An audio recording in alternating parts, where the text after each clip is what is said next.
सन 1922 में ली गई इस धुंधली तस्वीर को जरा ध्यान से देखिए।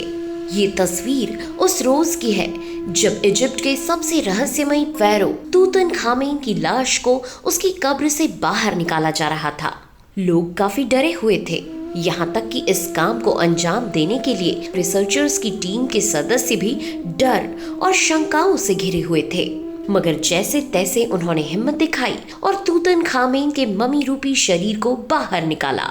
दोस्तों, आखिर कौन था तूतनखामेन? उसकी मम्मी को इतनी सावधानियों के साथ क्यों दफन किया गया था और वहाँ मौजूद लोगों के डर के पीछे का क्या कारण था? आज के इस वीडियो में हम आपको ये सब बड़े विस्तार से बताने वाले हैं।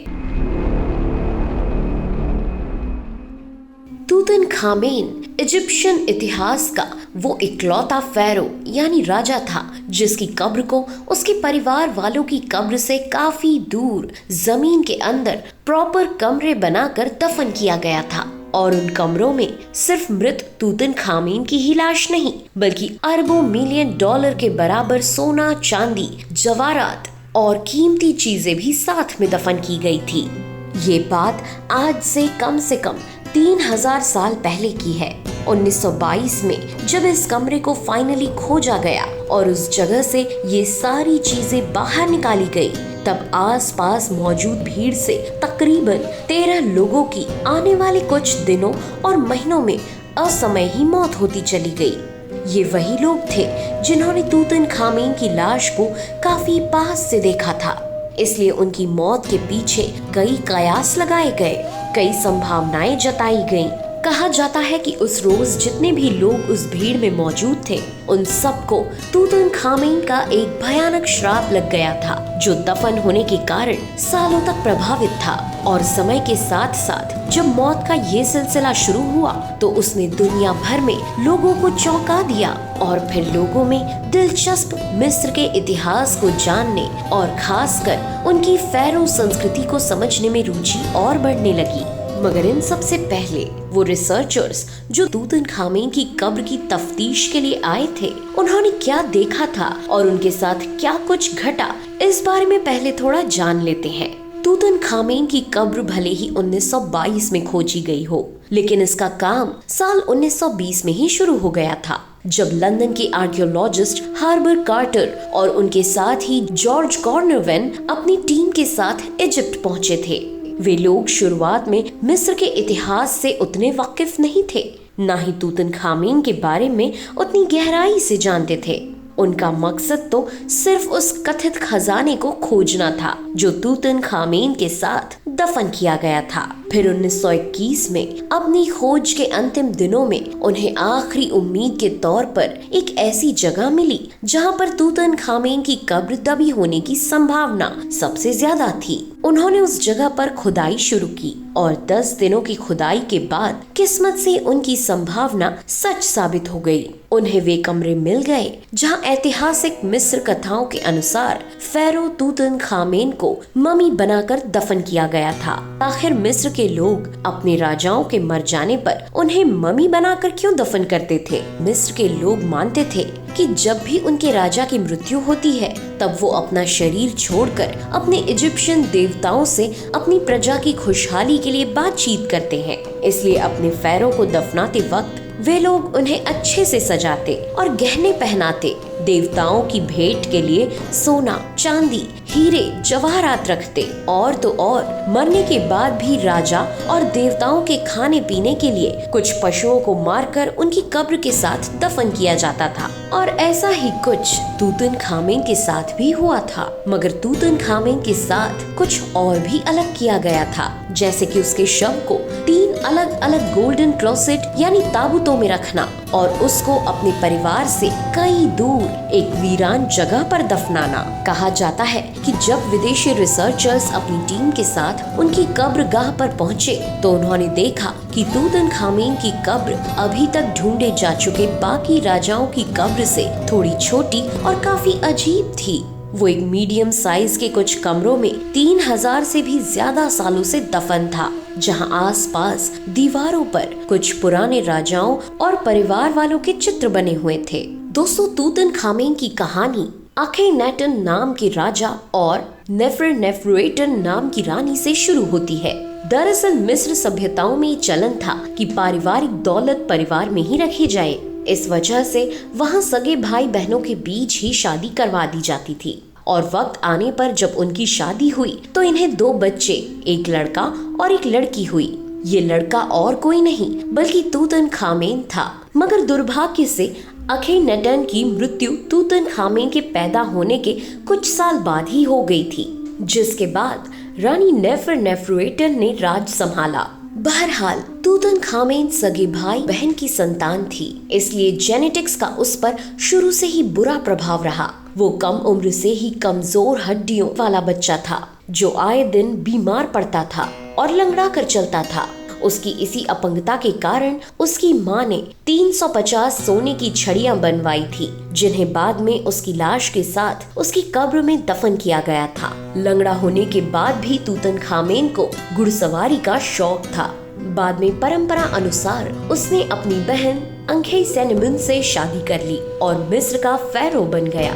तूतनखामेन के शव की डिजिटल ऑटोप्सी यानी पोस्टमार्टम करने वाले वैज्ञानिक बताते हैं कि तूतनखामेन का शरीर बाकी मिले राजाओं के शरीर से काफी अलग और सामान्य से भी निचले स्तर का था। उसका एक पैर टूटा हुआ था और जांघ से लेकर पेट तक एक बड़े हिस्से पर चीरा लगा था। उसके दिल का हिस्सा भी पूरी तरह खाली था, जैसे कि आम तौर पर मिस्र परंपराओं में नहीं होता था, क्योंकि वो लोग दिल को दिमाग से जुड़ा हुआ मानते थे। वे लोग कभी भी अपने फेरो के शरीर से किसी भी तरह की छेड़छाड़ नहीं करते थे। अब सवाल उठता है कि आखिर तूतनखामेन मरा कैसे? वैसे इस बात पर मिस्र इतिहासकारों के बीच मतभेद जरूर है। फिर भी एक प्रसिद्ध मान्यता के अनुसार घुड़सवारी के शौकीन तूतनखामेन ने एक रथ की सवारी की, जिससे वो किसी कारण नीचे गिर गया। लेकिन रथ सीधे आगे नहीं बढ़ा, बल्कि ये घूमकर चोटिल तूतनखामेन के ऊपर से निकल गया। कमजोर राजा तूतनखामेन की हड्डियां ये सह नहीं पाई। इसी दौरान उसका एक पाँव भी अलग हो गया और दिल पर भी गहरी चोट लगी। अगले ही पल आसपास मौजूद उसके सैनिकों ने अपने अधमरे राजा तूतनखामेन को ठीक करने के लिए उसे उठाकर सही स्थान पर पहुंचाने के लिए दौड़ भी लगाई। मगर रास्ते में ही उन्हें समझ आ गया था कि उनके राजा का बचना अब नामुमकिन है। माना जाता है कि जिस जगह पर उसे दफनाया गया वो असल में किसी और इंसान को दफन करने के लिए बनाई गई थी। मगर दुर्भाग्य से तूतनखामेन की मौत बेवक्त हो गई, इसलिए उसे दफनाने के इंतजाम जल्दी जल्दी किए गए और उसके खून से लथपथ शरीर को पट्टियों और कपड़ों से लपेटकर उसे एक सकरे ताबूत के भीतर डालकर उसमें कुछ रसायन यानी केमिकल्स डाले गए, जिससे तूतनखामेन का शव अंदर ही अंदर जलकर राख हो जाए। हालांकि ऐसा ना हो सका, क्योंकि सालों बाद जब फेरो तूतनखामेन की कब्र खोली गई तो उसका शरीर जरूर जलकर काला हो गया था, मगर राख नहीं हुआ था। तूतनखामेन को किसी आम ताबूत में नहीं दफनाया गया, बल्कि उसकी कब्र को निकालने वाले रिसर्चर्स ये साफ तौर पर बताते हैं कि उसके लिए 3 खास तरह के सोने के ताबूत बनाए गए थे, जो एक दूसरे में पूरी तरह फिट बैठते थे और तूतनखामेन की लाश को सबसे अंदर वाले ताबूत में रखवाया गया था। जैसे कि हमने वीडियो के शुरुआत में कहा था कि जिस दिन तूतनखामेन के ताबूतों को बाहर निकाला गया तब आसपास के लोगों में खौफ का माहौल था, क्योंकि उनका मानना था कि तूतनखामेन किसी श्राप से ग्रसित है, जिसे खोलने वाले को भी उसके श्राप का सामना करना पड़ेगा।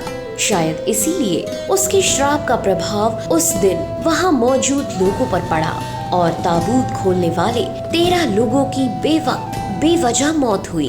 आर्कियोलॉजिस्ट आर्थर मेज, रेडियोलॉजिस्ट आर्किड डगलस और बेरी हर्बर्ट ये सब अचानक दिल का दौरा पड़ने, गाड़ी के एक्सीडेंट होने और सोते वक्त सांप के काट लिए जाने जैसे अजीब कारणों से मारे गए। उनकी मौत के बाद रॉयल इजिप्शियन फैमिली के राजकुमार अली कामिल का नंबर आया, जिन्हें उनकी ही प्यारी पत्नी ने एक दिन गोली मारकर मौत के घाट उतार दिया। जॉर्ज कार्निवोन भी अपनी सारी जिंदगी सांस की तकलीफ से जूझते रहे और फिर एक रोज अचानक दुनिया छोड़कर चले गए। मगर कब्र को सबसे पहले छूने वाले हॉवर्ड कार्टर ही इकलौते शख्स थे जो 16 साल बाद नेचुरल कॉजेज से मरे। इन तमाम लोगों की मृत्यु को एक दूसरे से जोड़कर देखा जाना परिस्थितियों के हिसाब से एकदम लाजमी था, क्योंकि इनकी मौत के सिरों को जोड़ने से तूतनखामेन की श्राप जैसी बातों को ज्यादा तूल मिलता था। मगर सालों की रिसर्च और मिस्र के ऐतिहासिक शास्त्रों की जानकारी रखने वाले इतिहासकारों ने लोगों का ये भ्रम जल्द ही तोड़ दिया और बताया कि श्राप जैसी कोई चीज उनके इतिहास का हिस्सा ही नहीं है और इन लोगों की मृत्यु को किस्मत का बस एक बुरा संयोग ही समझा जाना चाहिए। लिहाजा तूतनखामेन के श्राप की घटना को भी धीरे धीरे हवा मिलनी बंद होने लगी। बहरहाल आज की तारीख में भी तूतनखामेन की कब्र पर घूमने आए सैलानियों की काफी भीड़ होती है, जिनमें से कई लोग श्राप और विध्वंस की बातों को मानते हैं और कई लोग नकार देते हैं। मगर इन्हीं बातों ने तूतनखामेन की कहानी को मिस्र की हवाओं में जिंदा रखा है। आप इस बारे में क्या सोचते हैं? आपकी राय हमें कमेंट्स के जरिए बताइए। अगर आपको हमारा आज का ये वीडियो पसंद आया हो तो इसे लाइक कीजिए और अपने दोस्तों के साथ शेयर कीजिए। अगर आप हमारे चैनल अद्भुत मिस्ट्री पर नए हैं तो जल्दी से इसे सब्सक्राइब कर बेल आइकन को जरूर ऑन कर लें, ताकि आप हमारे किसी भी अपडेट को मिस ना कर जाएं। फिर मिलेंगे अगले वीडियो में नए टॉपिक के साथ। तब तक के लिए नेहा आगरकर को दे आज्ञा। नमस्कार।